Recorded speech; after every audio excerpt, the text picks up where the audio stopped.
अब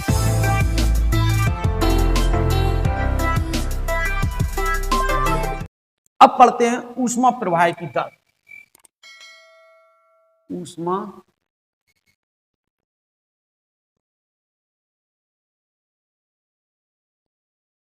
किससे प्रदर्शित करेंगे? एस से। एच बराबर क्यू अपॉन टी। परिभाषा बन गई।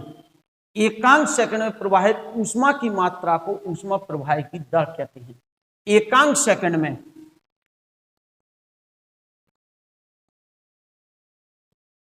प्रवाहित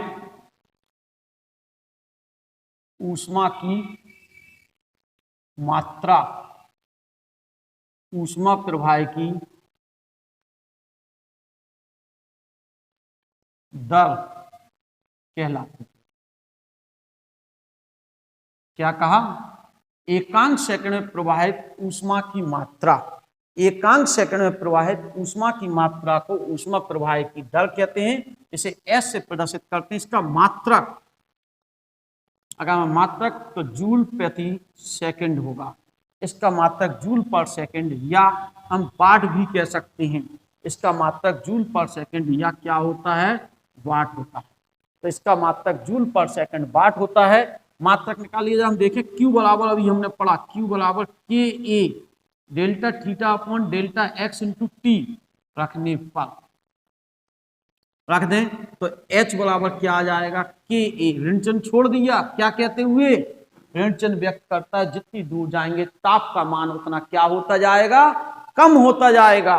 तो जब K A delta theta upon delta X into T upon T, T to T cancel, H equal to K A delta theta upon delta X भी लिख सकते हैं।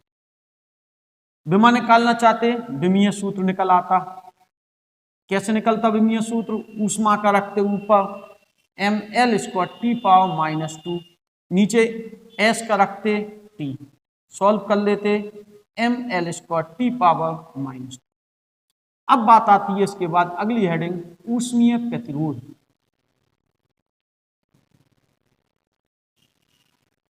हम चाहे तो इस ऊष्मीय प्रतिरोध को आर एस से व्यक्त कर सकते हैं, हीट रेजिस्टेंस। ऊष्मीय प्रतिरोध क्या होता है इसको समझें।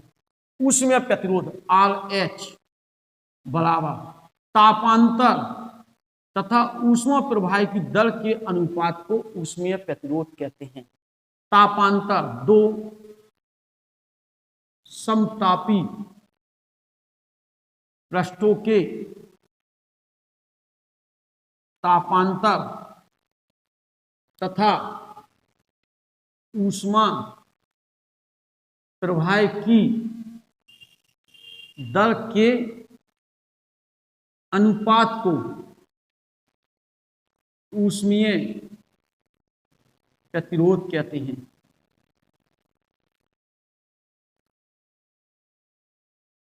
क्या कहा? दो समतापी पृष्ठों के बीच तापांतर तथा ऊष्मा प्रवाह की दर के अनुपात को क्या कहते हैं? ऊष्मीय प्रतिरोध। ऊष्मीय प्रतिरोध को हम किससे प्रदर्शित किया? R H. आर एच बराबर, देखिए हम इसे ऐसे भी लिख सकते हैं, आर एच बराबर डेल्टा थीटा।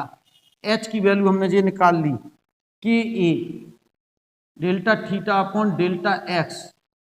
ठीक है, कुछ कट गया तो आर एच बराबर delta X upon K A लिखा जा सकता है। यदि दो समतापी पृष्ठ थे, इनके बीच की दूरी डेल्टा एक्स बराबर क्या कहते हैं हम? एल। तो इस फार्मूले को आर एच बराबर एल अपॉन के ए से भी लिखा जा सकता है। मात्रक निकालें इसका। मात्रक, ताप का मात्रक डिग्री सी प्रति वॉट होता है। ताप का मात्रक डिग्री सी और ऊष्मा प्रवाह की दर का मात्रक वाट। तो इसका मात्रक डिग्री सी पर वाट या डिग्री सी सेकंड प्रति जूल भी लिख सकते हैं। जब हमने मात्रक हो गया तो विमीय सूत्र निकालना चाहेंगे। विमीय सूत्र ताप का, थीटा, वाट का जो लिखा M L square T power minus 3। इसको हम सॉल्व कर दें, M power minus 1 L power minus 2 T power 3 theta. इसका क्या होगा? विमीय सूत्र। अगले भाग में हम हमने यह जाना क्या क्या है उसे एक बार रिपीट कर लें। सबसे पहले चल अवस्था जानी, परिवर्ती अवस्था। ऊष्मा दी और सतह ने ली, कुछ अगले को ट्रांसफर हुई, कुछ बाहर चली गई, इसे हमने कहा था चालक। हर पृष्ठ का ताप लगातार क्या हो रहा है, बदल रहा है, इसे परिवर्ती अवस्था कहते हैं। अगर हम लगातार ऊष्मा देते जाए तो एक ऐसी अवस्था मिलेगी, सतह का ताप यानी पृष्ठ के ताप में कोई वृद्धि नहीं होगी, इसको हम कहेंगे अचल अवस्था, अपरिवर्ती अवस्था। अचल अवस्था में दो समतापी पृष्ठों के बीच तापांतर की दूरी दर को ताप प्रवणता कहेंगे।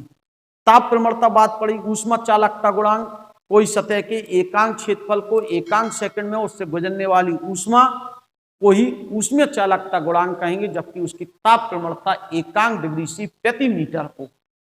फिर इसके बाद हमने ऊष्मा प्रवाह की दर, एकांक सेकंड में प्रवाहित ऊष्मा की मात्रा को ऊष्मा प्रवाह की दर कहते हैं। ऊष्मीय प्रतिरोध, तापांतर तथा ऊष्मा प्रवाह की दर के अनुपात को क्या कहते हैं, ऊष्मीय प्रतिरोध। अब अगले भाग में हम जानेंगे, चालकों को श्रेणी क्रम में जोड़ देंगे तो चालकता गुणांक क्या होगा, चालकों को समांतर क्रम में जोड़ देंगे तो चालकता गुणांक क्या होगा, नेक्स्ट भाग में जानेंगे। तब तक के लिए नमस्ते, थैंक यू।